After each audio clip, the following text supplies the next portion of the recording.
வெண்முரசு. பிரயாகை 90. பகுதி 17. குருதிகொள் கொற்றவை 3. வாசிப்பது சந்தீப். விதுரர் தன் அணிப்படையினருடனும் அகம்படையினருடனும் காம்பிலியத்தை அடைந்தபோது அந்தியாகிவிட்டிருந்தது.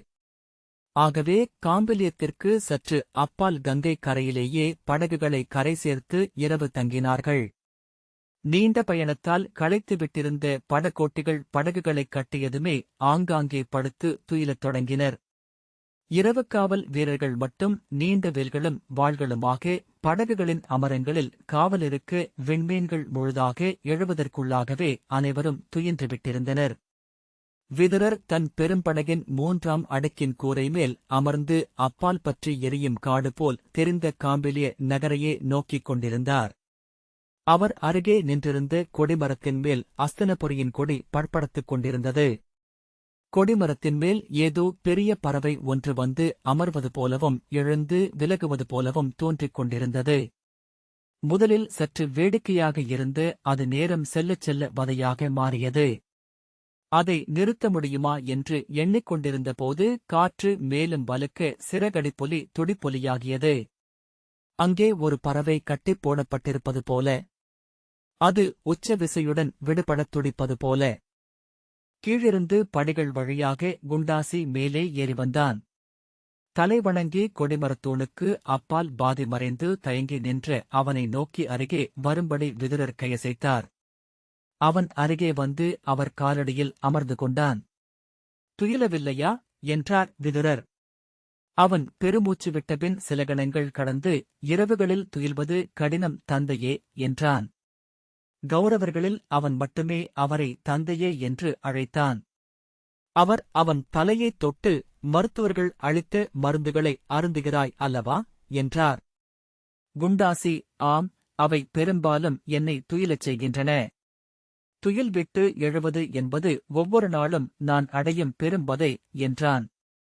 விதுரர், சோமன் இரக்கமற்றவன் என்பது மூத்தோர் சொல். மிக இனியவன். இனிமையாலேயே கொல்பவன். சோமனுக்குப் பிடித்து உணவு சோமரசத்தில் ஊறவைத்த மானுட இதயங்கள். அவற்றை அவன் எளிதில் தவறவிடுவதில்லை. அவன் கையிலிருந்து அவற்றை மீட்பது கண்ணீராலும் தவத்தாலும்தான் முடியும். நீ மீண்டுவிட்டாய். அதை உன் முகத்தை பார்க்கும் எவரும் அறிய முடியும் என்றார்.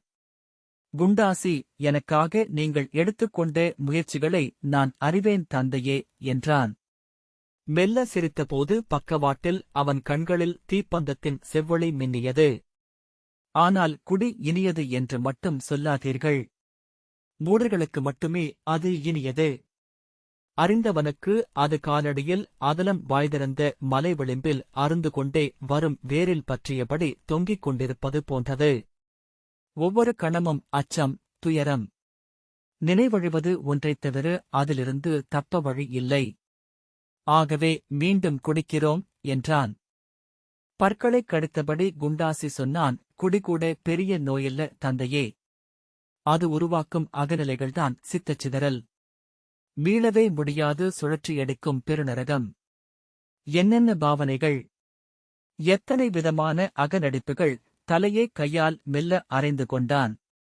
ஏன் குடிகாரன் ஆனேன் என்று எதையேனும் கற்பித்துக் கொள்ளாமல் அறிவுடையோன் வாழ முடியாது. அது அவனுடைய பிழைதான் என எண்ணிக்கொண்டால் அவன் தன்னிரக்கத்தால் செத்துவிடுவான். ஆகவே பிறரை குற்றம் சாட்டுகிறான். குலத்தை, குடும்பத்தை, உறவினரை, உயிர் கொடுத்த தந்தையை. அனைவரும்தான் அவனை குடிகாரனாக்கியவர்கள். ஒவ்வொரு நாளும் ஒரு புதிய எதிரியை கண்டடைகிறான். அவர்கள் மேல் வெறுப்பும் கசப்பும் கொள்கிறான். வசைபாடுகிறான். காரி உமிழ்கிறான், ஏளனம் செய்கிறான். அந்தக் கசப்பு வழியாக அவன் அந்த நாளை ஓட்டுகிறான். கள்மயக்கின் இடைவெளிகள் வழியாகத் தெரியும் தன்னுணர்வை கடந்து செல்கிறான். உச்சகட்ட வெறுப்பும் சினமும் மூண்டு எழுகையிலேயே முற்றிலும் இயலாமையையும் அறியும் ஒருவனைப் போல இரக்கத்திற்குரியவன் யார்? அவன் தொடர்ந்தான். அவன் தன்னை கோமாளியாக்கிக் கொள்கிறான். அல்லது ஆணவம் மிக்கவனாகக் காட்டுகிறான். தன்னந்தரித்து நின்று உலகின் முன் அறமுறைப்பவனாகவும், ஊழால் பழிவாங்கப்பட்டவனாகவும், அநீதியாக புறக்கணிக்கப்பட்டவனாகவும் சித்தரித்துக் கொள்கிறான். தீமையே உருக்கொண்டவனாக தோற்றம் தருகிறான். அன்பு கொண்டு உருகி அழுகிறான். உலகை நோக்கி இறைஞ்சுகிறான். ஒவ்வொரு நாளும் ஒரு வேடம். ஒவ்வொன்றும் கடும் தன்னிறக்கத்திலேயே சென்று முடியும் என்பதை அவன் நன்கறிவான். அழுது கண்ணீர் வடிய அவன் துயில்கிறான். அதே தன்னிறக்கம் ஊறித்தேங்கிய உள்ளத்துடன் விழித்தெழுகிறான். குண்டாசி உடனே சிரித்தான். தந்தையே, நான் அடிவாங்கி அழுது துயின்றேன் என்றால் விழித்தெழுகையில் ஒரு மெல்லிய நிறைவை உணர்வேன். நான் செய்தவற்றுக்குரிய தண்டனையையும் முன்னரே பெற்றுவிட்டேன் அல்வா? நான் குடிப்பவர்களை எப்போதும் பார்த்து வருகிறேன் என்றார் விதுரர். ஒவ்வொரு போருக்குப் பின்னரும் குடிவெறியர்கள் கூடிவிடுவார்கள். போரற்ற வெறுமை நிலையிலும் குடிவெறியர்கள் உருவாகிறார்கள். பாரத வருஷம் அவர்களிடம் கருணை காட்டுவதில்லை. குடி மீறிப்போன வீரர்கள் உடனடியாக படைக்கலங்கள் பிடுங்கப்பட்டு துரத்தப்படுகிறார்கள். வைசியர்களும் சூத்திரர்களும் தொழில்களில் இருந்து அகற்றப்படுகிறார்கள். அவர்கள் பின்னர் தனிச்சமூகமாக மாறுகிறார்கள். நகரின் மானுடக்குப்பைகளாக வாழ்ந்து விரைவிலேயே செத்துவிடுகிறார்கள். பாரத வருஷத்தின் அத்தனை நகரங்களிலும் அடித்தளங்களில் குடிகாரர்கள் நிறைந்திருக்கிறார்கள். நகரம் விரிவாகும் தோறும் அவர்களும் பெருகுகிறார்கள். ஆம், குப்பைகள், கழிவுப் பொருட்கள். வேறு வழியே இல்லை. குண்டாசி, குடிகாரர்கள் சமூகம் அல்ல தந்தையே, அவர்கள் ஒவ்வொருவரும் தனியர்கள். ஏனென்றால் குடிக்காதவர்களுக்கு குடிகாரர்களின் உலகம் தெரியாது. குடிப்பவர்கள் பிறரைப் பற்றி நினைப்பதில்லை என்றான். விதுரர் சிரித்து, நமது சமூகங்கள் போரையும் உழைப்பையும் மையமாக்கியவை மைந்தா. அவற்றில் இருந்து விலகியவனை அழித்தபடிதான் அவை மேலே செல்ல முடியும் என்றார். குண்டாசி மீண்டும் பெருமூச்சு விட்டபடி அமைதியானான். விதுரர் அவனை ஓரக்கண்ணால் நோக்கிக் கொண்டிருந்தார். அவன் உடலில் ஒரு மெல்லிய நடுக்கம் இருந்து கொண்டிருந்தது. உலர்ந்த உதடுகளை அடிக்கடி நாவால் நக்கியபடி முகத்தில் ஏதோ ஊர்ந்து செல்வது போல கன்னங்களையும் மூக்கையும் காதுகளையும் நடுங்கும் விரல்களால் வருடியபடி மறுகணம் எழுந்து செல்லப் போகிறவன் போல அமர்ந்திருந்தான். அவன் உண்மையிலேயே மீண்டுவிட்டானா? மீள முடியுமா? குண்டாசி, தந்தையே, நான் உண்மையிலேயே மீண்டுவிட்டேனா என்றான். விதுரர் திடுக்கிட்டு, இது என்ன வினா? ஐயமிருந்தால் ஆடியில் பார். உன் முகமும் கண்களும் எல்லாம் மாறியிருக்கின்றன. மட்கிய மரம் முளைவிட்டெழுவதைப் போல நீ உயிர் கொண்டு விட்டாய் என்கிறார்கள் அரண்மனையிலுள்ள அனைவரும். இன்னும் சில நாட்களில் நீ முழுமையாகவே மீண்டு விடுவாய் என்றார். குண்டாசி சிரித்து, நீங்கள் திடுக்கிடுவதைக் கண்டேன் தந்தையே என்றான். விதுரர் அவன் தலைமேல் கை வைத்து, ஆம், என் அகம் ஏங்குகிறது. ஏனென்றால் உன்னை மண்ணில் வந்த தேவரலக குழந்தை போல பார்த்தவன் நான். கௌரவர்களிலும் பாண்டவர்களிலும் நான் உனக்களித்த முத்தங்களை எவருக்குமே அளித்ததில்லை என்றார். அவர் கண்களில் கண்ணீர் நிறைந்தது. உனக்காக தனிமையில் நான் விட்ட கண்ணீரை உன் அன்னையும் விட்டிருக்க மாட்டார். குண்டாசி கை நீட்டி அவரது பாதத்தைத் தொட்டான். தந்தையே, இது தங்களுக்காக. இனி இல்லை. விதுரர், ஆனால் இன்றும் நீ குடித்தாய் என்றார். ஆம், குடிக்காமலிருக்க முடியவில்லை. சற்று குடித்தேன். ஓரிரு மிடறு. அவ்வளவுதான். மீண்டு விடுவேன் தந்தையே. உறுதியாக மீண்டு விடுவேன் என்றான் குண்டாசி. நான் வீழ்வதும் வாழ்வதும் என்னிடமில்லை. அது அங்கே காம்பிலியத்தில் நாளை நடப்பதில் இருக்கிறது. அவர்களுக்கு தெரியும் என்ன நிகழ்ந்தது என்று. நாளை அவர்கள் என்னைக் கண்டதும் குண்டாசி தொழுவது போல மார்பில் கைகளை வைத்துக் கொண்டான். நான் சென்று அவர்களின் காலடியில் விழுந்து விடுவேன். எந்த அவையாக இருந்தாலும், இந்நகரே சூழ்ந்திருந்தாலும். அது மட்டுமே நான் செய்யக்கூடுவது. தருமனின் ஓலையைப் பற்றி சொன்னேனே என்றார் விதுரர். உன்னை அவன் அள்ளி தன் நெஞ்சோடு அணைத்துக் கொள்வான். ஐயமே இல்லை குண்டாசி, அது எனக்கு வியப்பூட்டவில்லை தந்தையே. அவர் அவ்வாறுதான் செய்ய முடியும். அர்ஜுனரும் நகுல சகதேவர்களும் கூட என்னை ஏற்பார்கள். நான் அவனால் பேச முடியவில்லை. மூச்சு அடைக்க சில கணங்கள் தவித்தபின் மூத்தவர் பீமன் என்னை ஏற்க வேண்டும். அவர் ஏற்காவிட்டால் என்னை நான் ஏற்க முடியாது என்றான். அவன் ஏற்காமலிருக்க மாட்டான். அவர்கள் நால்வருமே மூத்தவனின் குரல் அன்றி வேறு சிந்தை அற்றவர்கள் என்றார் விதுரர். ஏற்பார். அவரது சொல்லும் சித்தமும் ஏற்கும்.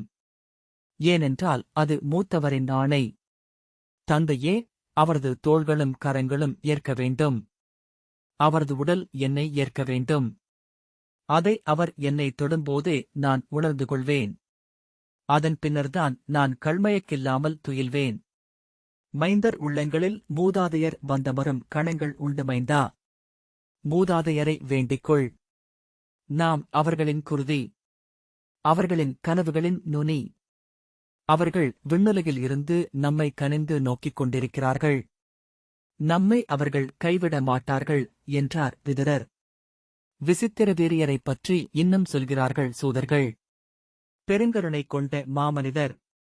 மானுடரின் சிறுமையை முழுதறிந்த பின்னரும் சிரித்துக் கொண்டு கடந்து சென்றவர். அவரது வாழ்த்து உன்னுடனும் என்னுடனும் இருக்கட்டும். குண்டாசி மீண்டும் பெருமூச்சு விட்டான். தந்தையே, இந்நாட்களில் ஒருமுறை விசித்திரவீரியரை எண்ணிக்கொண்டேன். அங்கே குஹ்யமானசம் என்னும் குளத்தின் அருகே குடிலில் வாழும் ஸ்தானக முனிவர் விசித்திரவீரியரின் தோழர் என்றார்கள். அவரைக் காண்பதற்காக சென்றேன். கூரை விலகி பறந்த சிறு குடிலில் சுள்ளிக்கட்டு போல ஒட்டிச் சுருங்கிய உடலுடன் அமர்ந்திருந்தார். எரியும் விழிகள் மட்டும் இல்லையேல் இறந்த உடலென்றே சொல்லிவிடலாம். அவரை வணங்கி காலடியில் அமர்ந்தேன். அவர் என்னிடம் ஏதோ சொல்லவிருக்கிறார் என்று எதிர்பார்த்தேன். அவர் விசித்திரவீரியரிடம் இடைவெளியில்லாமல் பேசிக் கொண்டிருந்தவர் என்கிறார்கள். அதன்பின் பேசவே இல்லை. இப்போது 2 தலைமுறை காலமாகிறது என்று விதுரர் சொன்னார். குண்டாசி, ஆனால் அவர் என் கனவில் வந்தார். சிரித்துக் கொண்டே இருந்தார். கண்களில் நீர் வழிய உடல் அதிர சிரித்துக் கொண்டிருந்த அவரைக் கண்டதும் நான் விழித்துக் கொண்டேன். நானும் சிரித்துக் கொண்டிருந்ததை உணர்ந்தேன். அதன்பின் நானும் சிரிக்கத் தொடங்கினேன் என்றான். விதுரர் மீண்டும் அவன் தலையைத் தொட்டு, அது விசித்திரவீரியரின் நகைப்பு. அது உனக்கு என்றும் ஒளியாக உடனிருக்கட்டும் மைந்தா என்றார். காம்பிலியத்தின் கோட்டை வாயிலில் முதற்சாமத்தின் சங்கு ஒலித்தது.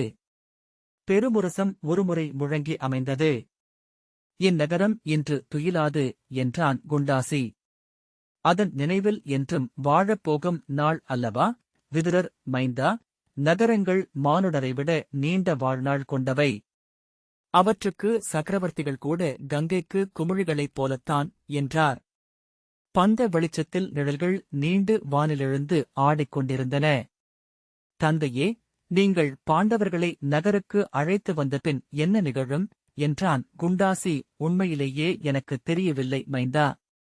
மணிமுடியை துறப்பதாக தருமன் எழுதியிருக்கிறான். ஆனால் அது அவன் அன்னையின் முடிவென்று தோன்றவில்லை. அவ்வாறு அவன் மணிமுடி துறந்தாலும் அரசர் அதை ஏற்றுக்கொள்ளப் போவதில்லை. அஸ்தனபுரிக்கு தருமனே அரசன் என்றே அவர் சொல்கிறார். நாட்டை அழிக்க துரியோதனன் ஒப்பமாட்டான். சகுனியும் கணிகரும் ஒப்பமாட்டார்கள். சிலக்னங்களுக்குப் பின் நாட்டை 2 பகுதிகளாகப் பிரிப்பது அன்றி வேறு வழியே தெரியவில்லை. அதை அரசர் ஏற்றுக்கொண்டாரென்றால் அனைத்தும் சின்னாட்களில் முறையமைந்துவிடும் என நினைக்கிறேன் என்றார் விதுரர். குண்டாசி, இளையோனாகப் பிறந்தமை பெரும் வரம் என உணர்கிறேன் தந்தையே. சுமைகள் இல்லை, கடமைகள் மட்டுமே உள்ளன. ஏதேனும் ஒரு போரில் மூத்தவருக்காக தலையுடைந்து மூளை சிதறி செத்து விழுந்தால் போதும். வீர சொர்க்கம். முழுமை. அவன் சிரித்ததை சினத்துடன் திரும்பிப் பார்த்த விதுரர், என்ன பேச்சு இது? மூடு வாயை என்றார். குண்டாசி மேலும் சிரித்தபடி எழுந்து கீழே செல்ல திரும்பினான். மீண்டும் குடிப்பதற்கா என்றார் விதுரர். என்னை பொறுத்தருளுங்கள் தந்தையே. என் உடலுக்குள் இருக்கும் பேய் இனியும் காத்திருக்காது என்றபின் அவன் படிகளில் இறங்கினான். வேண்டாம் மைந்தா என்றார் விதுரர். ஒரு மிடறு. சற்றே துயிலும் வரை. ஒரே ஒரு மிடறு என்றான் குண்டாசி படிகளில் இறங்கியபடி. விதுரர் பெருமூச்சுடன் உடலை தளர்த்திக் கொண்டார். அவர் சற்று நேரம் அமர்ந்தபடியே துயின்றிருக்க வேண்டும். போர்முரசின் ஒலியும் படைக்கூச்சல்களும் கேட்டு விழித்துக் கொண்டார். கொலைதிகள் பெருங்கலத்தில் குருதியாடியபடி சென்று கொண்டே இருந்த கனவை நினைத்து வாயைத் துடைத்துக் கொண்டு எழுந்தார். வாய் திறந்து நீர்க்காற்றில் துயின்றிருந்தமையால் தொண்டை உலர்ந்து தோலால் ஆனது போலிருந்தது. அவர் படிகளின் வழியாக இறங்கிய ஒலி கேட்டு ஓடிவந்த சேவகன், விடியலுக்கான முரசு அது அமைச்சரே. முதற்கதிர் எழும்போது நமது அணிப்படகுகள் நகரணைய வேண்டும் என சொல்லியிருக்கிறார்கள். இளைய அரசர் சத்யஜித்தும் பட்டத்து இளவரசர் சித்திரகேதுவும் துறைக்கு வந்து நம்மை வரவேற்கிறார்கள் என்றான். விதுரர், குண்டாசியை எழுப்பு என்றபடி நீராடச் சென்றார். நீராடி புதுப்பட்டாடையும் வயிறு அணிகளும் பொற்பிடி வைத்து உடைவாளுமாக அவர் படகு முகப்புக்கு வந்தபோது முழுதணிக் கோலத்தில் குண்டாசியும் வந்துவிட்டிருந்தான். அவன் காதுகளில் 2 விண்மீன்கள் என நீல நிற வைரத்துளிகள் ஒளிவிரும்ப அசைந்தன. விதுரர் கை காட்ட படகிலிருந்து எரியம்பு ஒன்று எழுந்தது. காம்பிலியத்தில் இருந்து எரியம்பு எழுந்ததும் படகுகள் பாய்களை விரித்தன. முகில் சூடிய மலைமுடிகள் போல அவை நீரில் எழுந்து துறைமேடை நோக்கிச் சென்றன. படகுகள் அணுகியபோது காம்பிலியத்தின் கோட்டையின் 7 காவல் மாடங்களிலும் நின்றிருந்த வீரர்கள் அஸ்தினபுரியின் அமுதகலசக் கொடியையும் பாஞ்சாலத்தின் விற்கொடியையும் பறக்கவிட்டனர். துறைமேடை முழுக்க 100கணக்கான மூங்கில்கள் நடப்பட்டு அவை தளிரிலைகளாலும் மலர்களாலும் மூடி அணி செய்யப்பட்டிருந்தன. தளிரும் மலரும் கலந்த தோரணங்கள் செறிவாக கட்டப்பட்டு துறைமேடையே பூத்த காடாக மாறிவிட்டிருந்தது. 4 வரிசைகளாக மங்கலவாத்தியங்கள் ஏந்திய சூதர்கள் நின்றனர். அவர்களின் நடுவே எண்மங்கலத் தாளங்களுடன் அணிப்பரத்தையர் நிற்க அவர்களைச் சூழ்ந்து மின்னும் கவசங்கள் அணிந்த படைவீரர்கள் ஒளிவிட்ட வாள்களும் வேல்களுமாக நின்றனர்.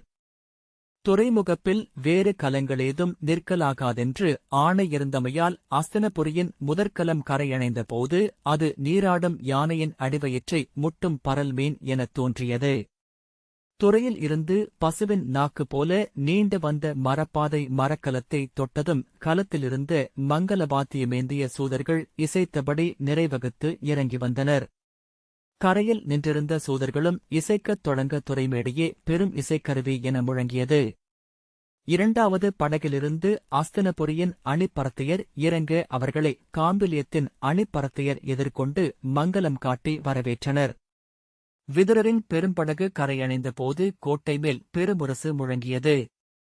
கோட்டை வாயிலை கடந்து உள்ளிருந்து அரசகுலத்து அணிநிறை துறைமுகப்பு நோக்கி வந்தது. முகப்பில் 7 சூதர்கள் மங்கலம் முழக்கி வர தொடர்ந்து தாளங்களுடன் 7 அணிப்பரத்தையர் வந்தனர். முகபடாமிட்ட பட்டத்து யானையும் செவிகளில் வைரங்கள் சுடரும் அரசப் புரவியும் பொற்கவசமிட்ட கொம்புகள் கொண்ட வெள்ளெருதும் வந்தன. அவற்றுக்குப் பின்னால் இளைய மன்னர் சத்யஜித்தும் இளவரசர் சித்திரகேதுவும் உருவிய உடைவாளுடன் நடந்து வந்தனர். பாஞ்சாலத்தின் விற்கொடி துவண்ட 4 அணித்தேர்கள் அவர்களைத் தொடர்ந்து வந்தன. விதுரர் படகிலிருந்து மரப்பாதை வழியாக இறங்கி வந்தபோது அணிப்பரத்தையர் அவர்மேல் மலர்களையும் மஞ்சளரிசியையும் தூவி வாழ்த்துக் கூவினர். மங்கல இசையின் ஒலியில் காட்சிகளே அதிர்ந்தன. சத்யஜித்தும் சித்திரகேதுவும் அருகே வந்து அவர் முன் வாள்களைத் தாழ்த்தி தலைவணங்கி முகமன் கூறி வரவேற்றனர். அவர் தலைவணங்கி அஸ்தினபுரியின் அரசரின் வாழ்த்துக்களை தெரிவித்தார். அவர்கள் முன்னால் வந்து குண்டாசியை வாழ்த்தி வரவேற்றனர். சத்யஜித்தும் சித்திரகேதுவும் விதுரரை வரவேற்றுக் கொண்டு சென்று ரதங்களில் ஏறச் செய்தனர். அவற்றில் அஸ்தினபுரியின் கொடியும் ஏற்றப்பட்டது. அவர்கள் நின்று கொண்டு கைகூப்பி வாழ்த்துக்களை ஏற்றபடி நகரத்தெருக்கள் வழியாக சென்றனர். முன்னால் பட்டத்து யானையும் அணிப்புரவியும் களிற்றெருதும் சென்றன. பின்னால் இளைய அரசரும் இளவரசரும் வந்தனர். மலர் மாலைகளும் தளிர் தோரணங்களும் கொடிகளும் பாவட்டாக்களும் மலர் வளைவுகளுமாக அணிக்கோலம் பூண்டிருந்த நகரின் 2 மருங்கிலும் மாளிகைகளின் உப்பரிகைகளிலும் நின்றிருந்த மக்கள் வாழ்த்துரை கூவி மலர்களை அள்ளி அவர்கள் மேல் வீசினர். மலர்மழை மஞ்சளரிசி மழை வழியாக விதுரர் சென்றார். அவர் சென்ற வழியெங்கும் காவல் மாடங்களில் இருந்து அணிமுரசுகள் ஒலித்தன. அஸ்தினபுரியின் சீர்வரிசைகளைக் கொண்டு வந்த 12 வண்டிகள் அவர்களைத் தொடர்ந்து வந்தன. அரண்மனை கோட்டை வாயிலை அடைந்தபோது அகம்படையினரும் அணிநிறையினரும் சூழ துருபதனே வந்து அவரை அழைத்து உள்ளே கொண்டு சென்றார். அரண்மனையின் பெருமுற்றத்தை அடைந்ததும் அரசகுலத்துப் பெண்டிர் 4 வந்து விதுரரை மஞ்சள் திலகமிட்டு வரவேற்றனர். அரண்மனைக்குள் சென்றதும் துருபதன் வணங்கி, தங்கள் வருகை அஸ்தினபுரியின் அரசரே நேரில் வந்ததற்கு நிகர் அமைச்சரே.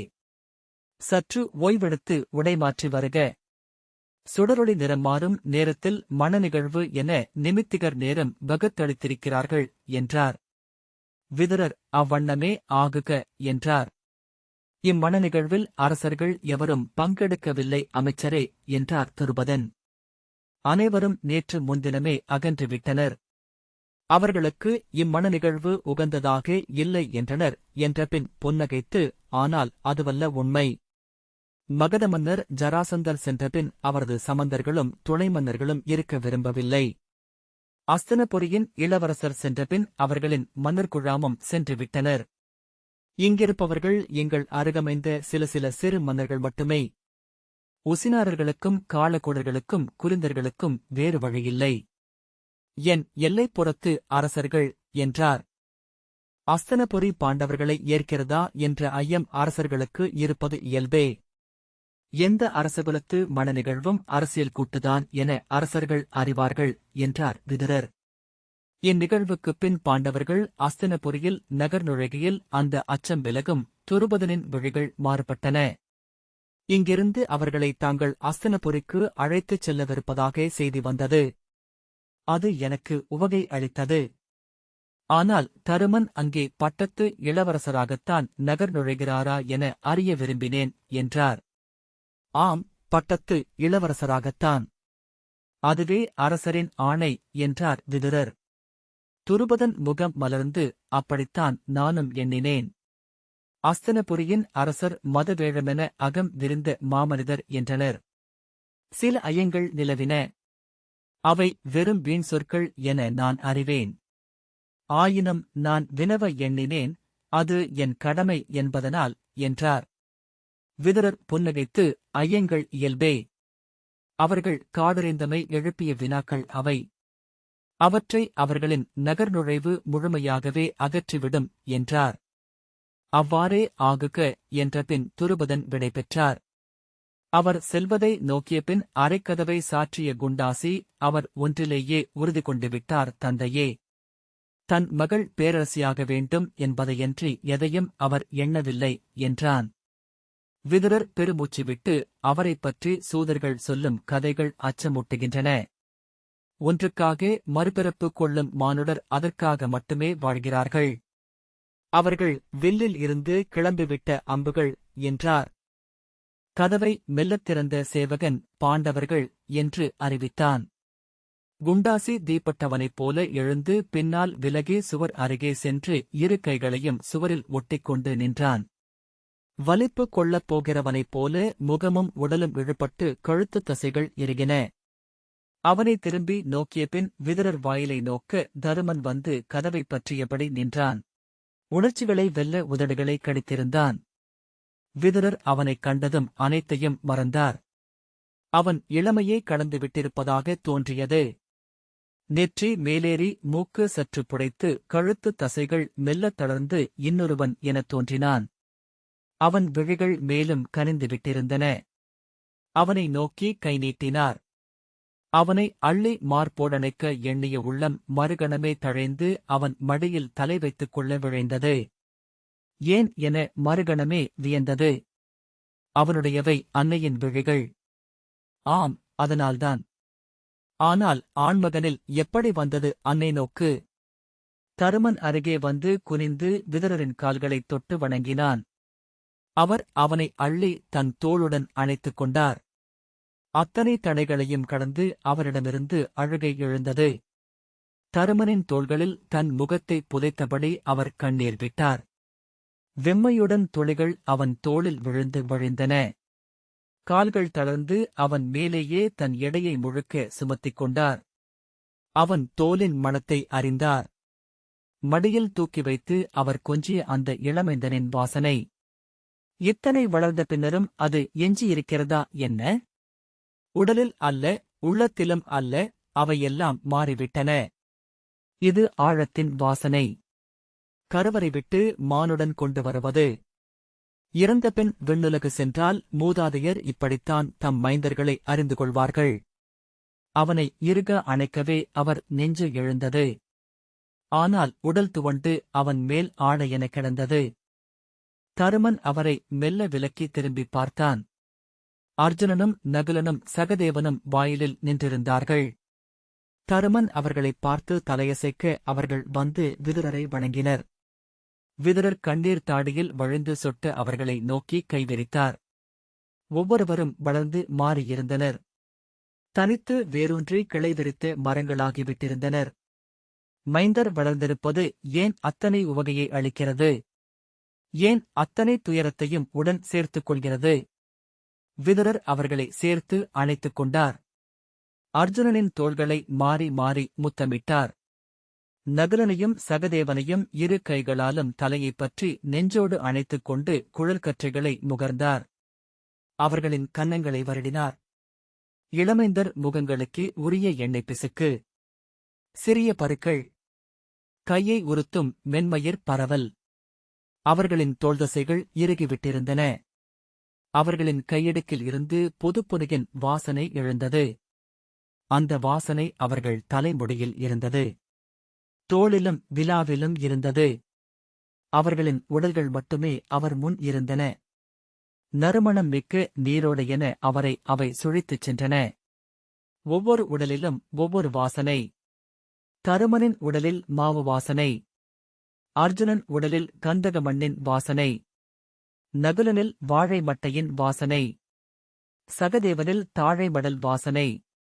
முகர்ந்து முகர்ந்து தீராத வாசனைகள். வாசனைகள் வழியாக அவர்களை அவர் கைக்குழந்தைகளாக மீட்டுக் கொண்டார். சிந்தனையில்லாமல் நேற்றும் நாளையும் இல்லாமல் அவர்களுடனிருந்தார். எளிய விலங்கு போல. பீமன் வந்து வாயிலில் நின்ற ஓசை கேட்டு அவர் மீண்டு வந்து நோக்கினார். அவன் குண்டாசியை கண்களை சுருக்கிப் பார்த்தான். பிறர் அவனை அடையாளம் காணவேயில்லை என்று விதுரர் உணர்ந்தார். இவன் என அவர் சொல்ல முற்படுவதற்குள்ளேயே பீமன் அடையாளம் கண்டு கொண்டு 2 காலடிகளில் அவனை நெருங்கி கன்னத்தில் ஓங்கி அறைந்தான். குண்டாசி அலறியபடி சுவர்மூலை நோக்கி விழுந்தபோது அவன் கழுத்தைப் பற்றித் தூக்கி சுவரோடு சாய்த்து, குடிக்கிறாயா? குடிக்கிறாய் அல்லவா? மூடா என்று கிட்டித்தபர்களுடன் கூவினான். சொல், குடிக்கிறாயா? குண்டாசி திணறியபடி இருகைகளாலும் அவன் கையைப் பற்றியபடி, இல்லை மூத்தவரே, இல்லை மூத்தவரே என்றான். பீமன் பற்களை இறுக்கி, இனி ஒரு சொட்டு உன் வாயில் விழுந்ததென்றால் அன்றே உன்னைக் கொன்று கங்கையில் வீசுவேன் என்றான். இல்லை மூத்தவரே, இனி குடிக்க மாட்டேன் என்றான் குண்டாசி. பீமனின் கை தளர அவன் துவண்டு விழப்போனான். பீமன் அவனை அள்ளி தன்னுடன் சேர்த்துக் கொண்டு, மூடா மூடா என்றான்.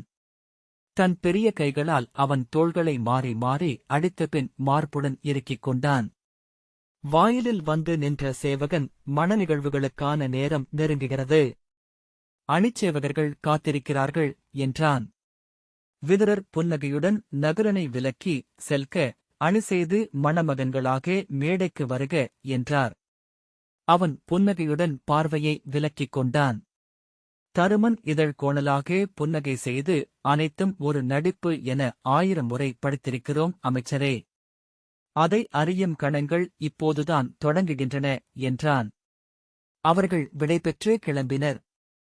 பீமன் குண்டாசியை அதுவரை தன் கைகளுக்குள்தான் வைத்திருந்தான். அவனை விலக்கி இரு தோள்களையும் பற்றி குனிந்து நோக்கி, மூடா, இனி குடித்தாயென்றால் என்று சொல்லத் தொடங்க, இல்லை மூத்தவரே என்றான் குண்டாசி. பீமன் அவன் தோள்களைப் பற்றி மும்முறை உலுக்கிவிட்டு பிடியை விட்டான். திரும்பி விதுரரை வணங்கிவிட்டு வெளியே சென்றான். விதுரர் பெருமூச்சுடன் குண்டாசியிடம், நிறைவடைந்தாய் அல்லவா என்றார். அவன் ஒன்றும் சொல்லவில்லை. இதற்குமேல் என்ன என்றார் விதுரர் மீண்டும்.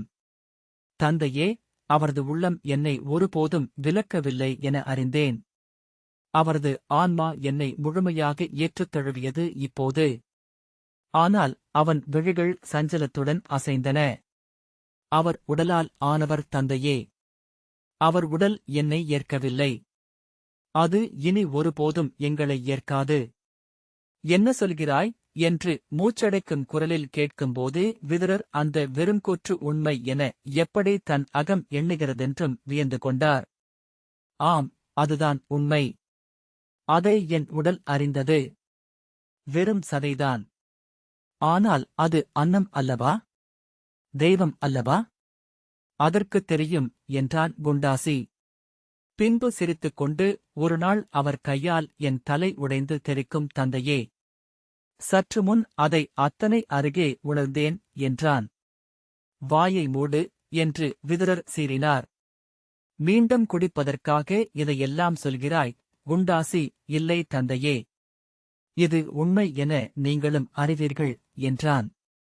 இந்தக் கணத்தை நோக்கி சிரிக்கக் கற்றுத்தந்த ஸ்தானக முனிவரைத்தான் இப்போது எண்ணிக்கொள்கிறேன். வெண்முரசு அனைத்து விவாதங்களும். மகாபாரத அரசியல் பின்னணி வாசிப்புக்காக வெண்முரசு வாசகர் விவாதக் குழுமம். இந்த வாசிப்பை கேட்டதற்கு நன்றி.